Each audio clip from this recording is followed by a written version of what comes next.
We all know the importance of exercise when it comes to staying healthy, and that's especially true when it comes to warding off respiratory illnesses like colds, flu, and COVID-19. But it turns out that exercise that's too intense may actually have the opposite effect. CTV's medical expert, Dr. Marla Shapiro, is here now with more on the study. Doctor, thank you as always for joining us. It sounds counterintuitive, but too much of a good thing is not a good thing.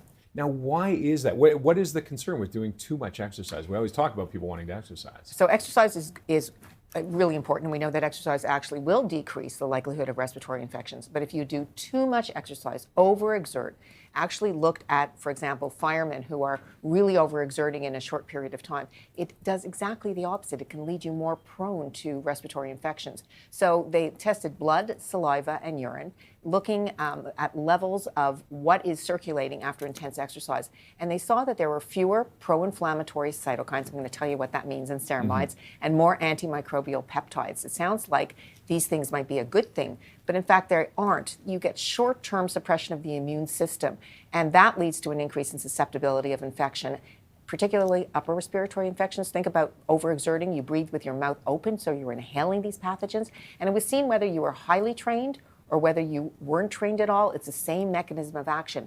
And it turns out that some of these antimicrobial peptides that come out and circulate are good for bacteria, but they don't do a thing for viruses. They don't impact getting an immune response to a virus.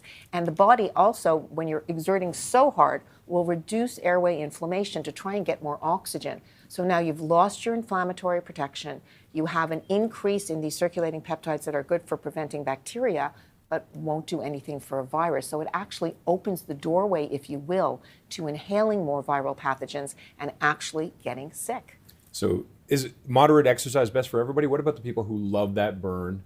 Yeah. Can they still do it, or should they just be aware of some things? So really, you're talking about exercise on a regular basis, not that overexertion where you're really flat out for like 15 to 20 to 30 minutes or whatever it may be. For most people who don't get enough exercise, we think about moderate activity being, let's say you're doing some type of activity and you're a little short of breath. You have a little bit of difficulty speaking, but you can still talk.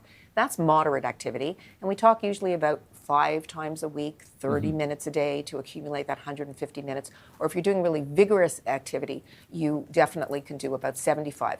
If you're overdoing it, think about the weekend warriors who are shoveling shortly.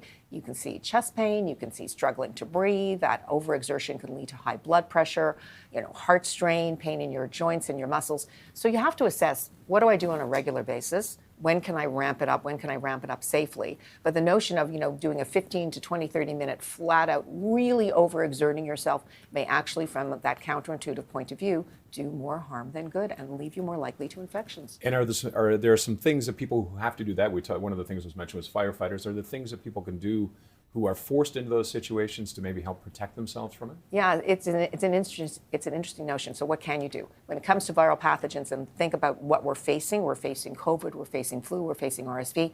Look, are your immunizations up to date? That's one of the best things that you can do. Eat well, have appropriate sleep. All of those things are important. And that's a particular occupational hazard. And for the most part, these are highly trained athletes, but we saw the same type of response even in them. All right. Dr. Shapiro, thank you as always. Our CTV medical expert, Dr. Marla Shapiro.